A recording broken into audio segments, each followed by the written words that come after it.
You are making your own video game for some reason, and so you wake up, turn on your computer, work pretty hard, and after some time you find out that the day ends and you did nothing. Do you know that feeling? Why and how could this happen?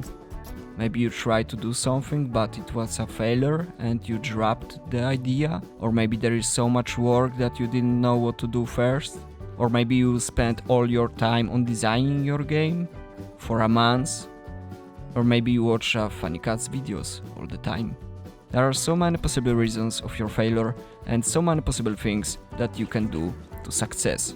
Today we will talk about one of the most useful and easiest tool that you can use to make your game happen, which is the Product Backlog.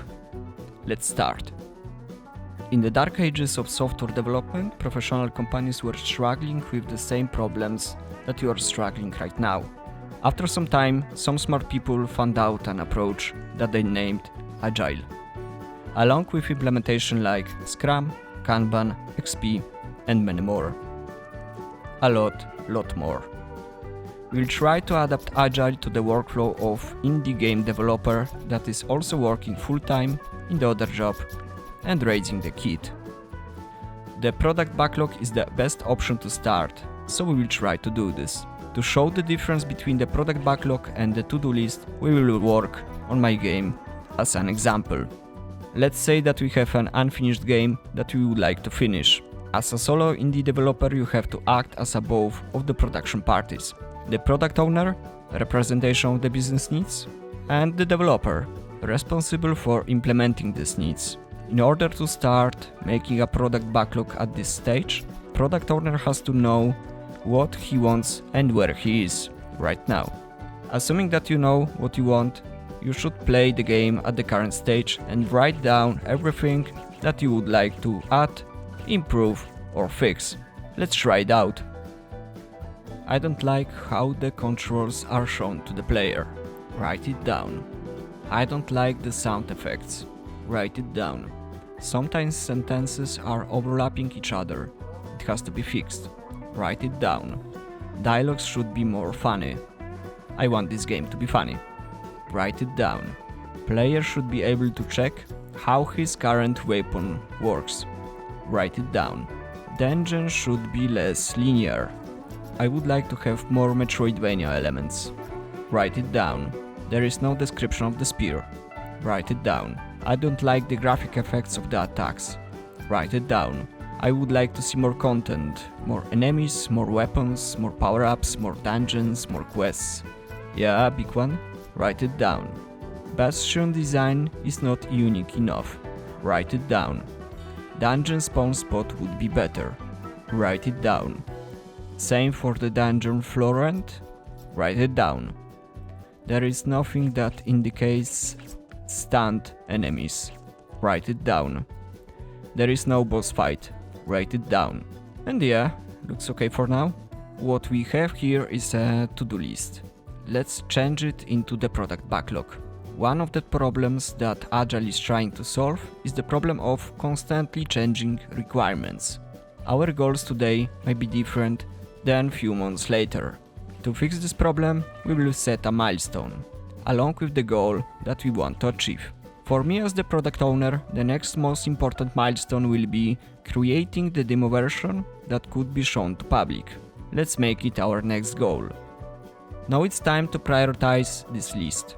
After sorting, our list will show the business value of each item. On the top are the most important things to do. On the bottom, the less important. Now let's cut it into two parts. First part are things essential for the demo.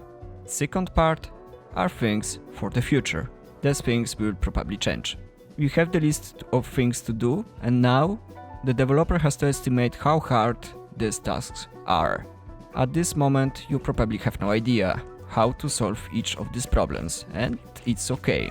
All what you need to do is to know how much one task is harder from another. We will use something that is called the story points. The measure of task complexity, usually the Fibonacci scale, abstract numbers. After this step, product owner can look at the list and reorder it again. this time taking into account the complexity. We almost finished. Now we have to turn this messy business garbage into reality. But we won't do it for all entries on our list. We'll take only few from the top. If something is too big, it has to be divided into parts. First entries on our list has to be described enough before we start working on them. If you try to design solutions for all entries on the list, you will probably waste your time, because the further tasks are on the list, more likely they will change on your next play testing session.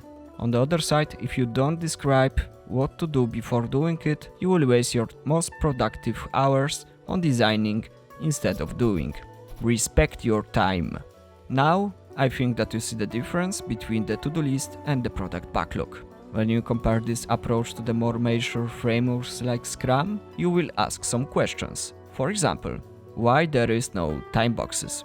Answer is, if you can afford using time boxes, use them. They are great if it comes to the motivation. I'm working on the game in my spare time and I'm not able to make it on the regular basis. If you can, do this. Why there are no stand-ups and retrospectives? Some of the Scrum ceremonies are essential for teamwork. If you are working alone, you don't need them. If you have a problem with your team working alone, try to change your team. How many tasks from backlog has to be ready for development? It depends on you. The rule of thumb is to have enough tasks to work before start working. You should be prepared. How small tasks should be? Your tasks has to be small enough to fit into your schedule. Try to divide it into the state where you can finish them in one time slot. Well, that's all for now. And remember one thing. Going forward slowly is always better than doing nothing. Thank you very much. If you like this video, hit these two important buttons down below. I hope that you like it enough to wishlist TAnima on Steam and maybe join official TAnima Discord. If you have an interesting idea or maybe you want me to focus more on some specific things, feel free to use the comment section. Your feedback matters. Thank you very much and see you in the next videos.